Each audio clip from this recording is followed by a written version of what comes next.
Cobalt typically has 2 valence electrons from its 4s orbital, though you can count 9 outer electrons if you include the 3d and 4s orbitals together. Think of an atom like a building with floors where electrons live. Cobalt has 27 protons, which are range electrons, so the inner floors are full, and the outer floors are the 4s and 3d levels.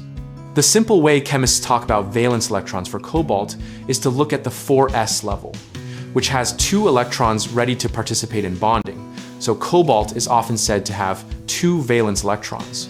However, transition metals are a bit trickier than main group elements because the 3d electrons sit close in energy to the 4s electrons and can also take part in bonding, so some people count those 2 and say there are 9 outer electrons that might be involved in reactions. For many bonding and oxidation state discussions, though, using 2 valence electrons for cobalt gives the correct basic picture. A common mistake is treating cobalt exactly like a main group element and assuming only the 4s electrons ever matter, which ignores that 3d electrons can and do participate in bonding.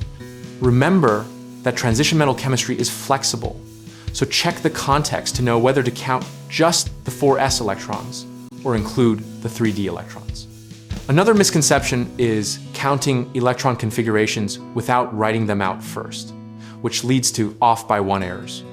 Always write the full configuration, like noble gas core, then 4s, 2, 3, d7, to avoid mistakes.